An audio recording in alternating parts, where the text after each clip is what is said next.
have you just moved to Australia and have absolutely no idea where to get started with sorting everything out? Because I was in exactly the same position this time 6 months ago. We moved to Australia from the UK and I had no knowledge of what you need to do to sort of start a new life the other side of the world. Thankfully, we had some friends who did this exact journey the year before us, so they held our hand and took us through every single step of it. So I thought that I would be that friend for you in case you don't have one. So I'm going to quickly run through with a little bit of anecdote here and there what you need to do and what you need to get sorted for starting a new life down under. So a little bit of a backstory on me if you are new here. Yeah, we moved to Australia from the UK. We live in Perth, moved at the start of this year, so we came during the middle of the pandemic. I've made a couple of videos on the process of moving here, answering questions on how we actually got here, visas, all of that sort of thing. So I will link those in the info bar and down below if you are interested in watching some more. So chances are you have moved over during the pandemic and things are a little bit strange and not as they were maybe a few years ago, and it's not as simple to get over here. So if you have got over here, well done. And you were probably sat in quarantine watching this video, wondering where to start with getting things sorted. And what better, more fun way is there to pass the time than to set up bank accounts, set up your superannuation, get your head around the tax system here. So first things first, you will need to get your hands on a SIM card. So if you are coming to Australia during the pandemic and you're in quarantine, it's a little bit harder to get your hands on a SIM card than it usually is because you'll be ushered through the airport and unable to go to any of the shops. So you've got a couple of options here. You can order them online and then they'll take a few days to get to your hotel. Or some hotel quarantines do actually offer to go and get you bits and bobs and then they'll charge you at the end of it. So definitely have a look into what your options are there. And I would recommend getting a pay-as-you-go SIM card with as much data on as that you can possibly get, because you will be needing all of that internet to pass the time in quarantine and get yourself set up. Especially when you're first moving into places, you might not have Wi-Fi set up and things like that, so it is really important to get your internet, and you can't do most of this stuff without the internet, so get that sorted ASAP. Just for a bit of context, I'm with ACOUNTS. They are really cheap and really good coverage from what I've come across. I think they piggyback off the Optus network, so they've got really good masts everywhere. The only thing is that if you are planning to travel into more rural areas, I think they've only got Telstra masts. So bear that in mind if you're going to be traveling around. But ACOUNTS was a affordable option that was easy to pick up in the supermarkets. Our friends picked it up and dropped it off at our hotel quarantine, and that proved really, really useful because the hotel Wi-Fi was not the best. Next, you will need to set up a MyGov account. This will be the sort of portal that looks after your tax, your superannuation, just anything, your MEDICARE, anything government based. So get yourself on MyGov. Type it into Google, you'll find it. Set yourself an account up, and you will also need to get a TFN, which is a tax file number. And again, you will need this number to set up all of those things I've just mentioned, your superannuation, your MEDICARE, any bank accounts. Your employers will be asking for it, so this is a really important number that you need to have. If you're from the UK, it's basically the same as your national insurance number. So that is one of the first things that you need to get sorted. The next thing is obviously bank accounts. So this can be quite tricky. If you were watching this, I really hope you're watching this sort of maybe a month before you're moving. If so, make sure that you have a card set up at home where you can use that abroad with no fees, no extra charges, no dodgy conversion rates or anything like that. So I set up a Monzo account, which means that you can use that abroad. And when I first moved here, that was the main card that I used. When you move to Australia and you try to set up a bank account without having residency here, they do not make it easy. We found this a really difficult, quite stressful process. So the best advice that I can give you is make sure that you have some way of paying for things before you have Australian bank accounts set up.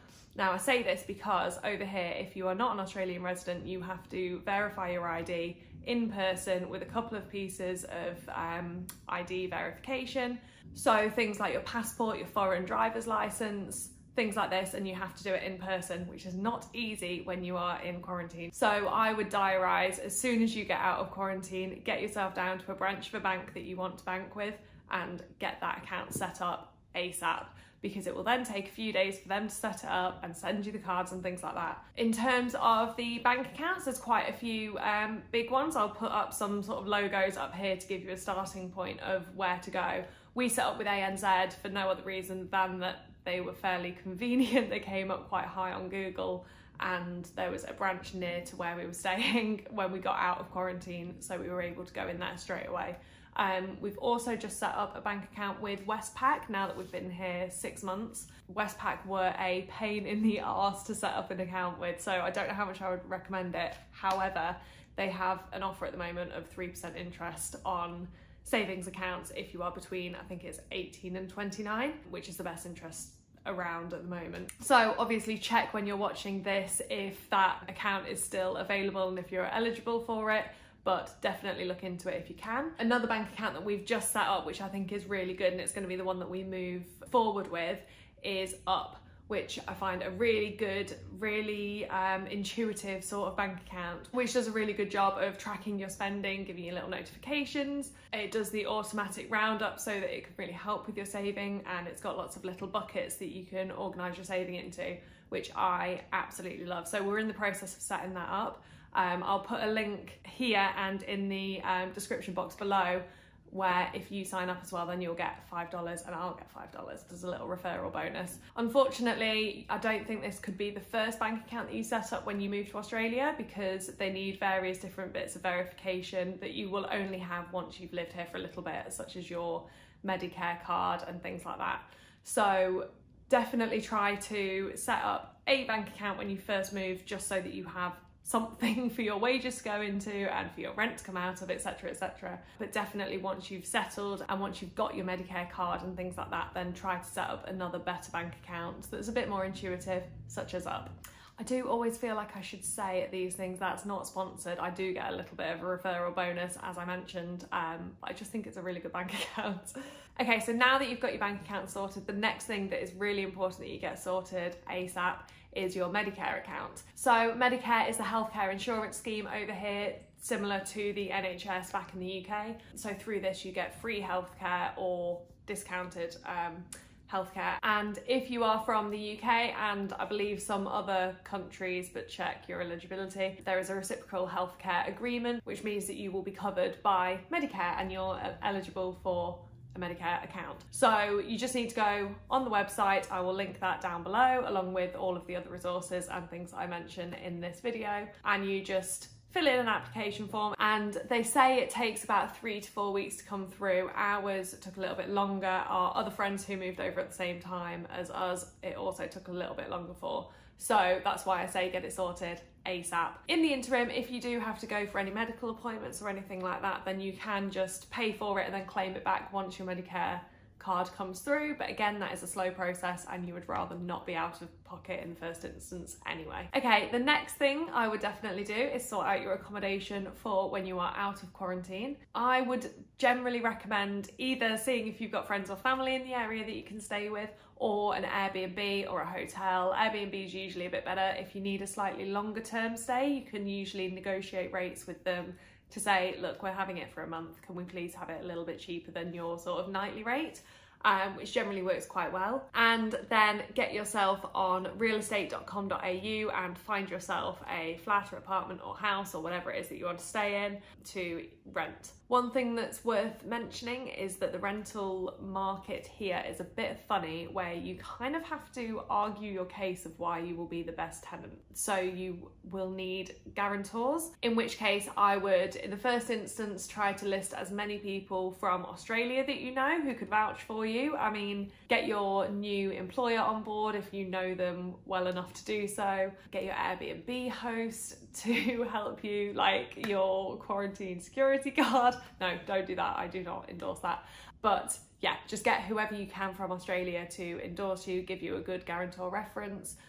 Failing that, you can just recommend people back home. So we used our old bosses, our parents, our friends, our next door neighbours from back home. We used a whole host of people who can say, this is a really good, upstanding citizen who will pay their bills, they're very nice, they're not going to make a mess of the apartment, they're lush. And that is a really important part of the application process for a rental. For example, for this apartment that we are in, the other people who applied for this apartment offered a higher rate than we did, however they could not give any guarantor references. We had quite a number of them, we got the apartment. So it's a bit of a silly game, but you've just got to play it. Now, in order to get round to all of these apartment viewings, you are going to need a car. So best bet is to rent one for a couple of weeks whilst you find yourself an apartment and get a bit more settled, and also use this time to get yourself to all of the car dealerships. The best place to find cars over here is autotrader.com.au, where they list all of the new and used cars, and you can take your pick of those and use your little hire car to, first of all, see the sights and just explore a little bit and enjoy the fact that you have finally got here after what was probably a really painful process applying and trying to move over here, but also try to find yourself a car and an apartment and the supermarkets and just get to know your new home. This is so exciting for you.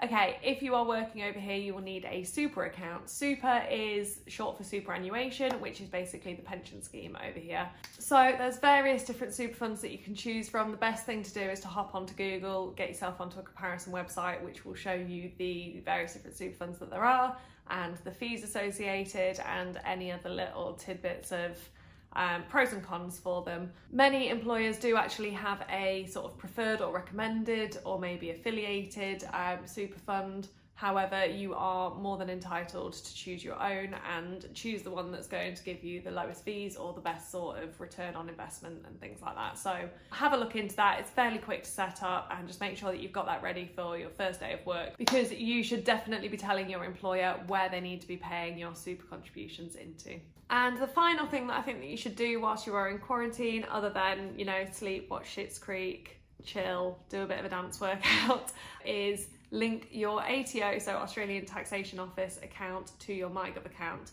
It's just a quick phone call. Again, information will be in the description box below. You just need to make a quick phone call to them. They will give you a linking code, and it just means that your account will be ready, because at the end of June every year you will need to file your tax return, which is something that every Australian has to do. I think there are criteria. I don't know those. I am not a taxation expert. But again, information will be below. I'll sort of signpost you to the right places so that you can do further reading and things like that. But yeah, you've got to do a tax return, and if you have come here midway through the year, which you have done, you probably will be eligible for quite a good tax return, because you won't have worked the full tax year and paid a full year's worth of tax. So definitely get onto that and do a bit of reading if you like, if that sort of thing interests you. Something that I really wanted to recommend to you, because I've picked it up recently and I'm finding it really, really interesting and helpful and just really digestible for this type of content. And that is this book, which is The Barefoot Investor.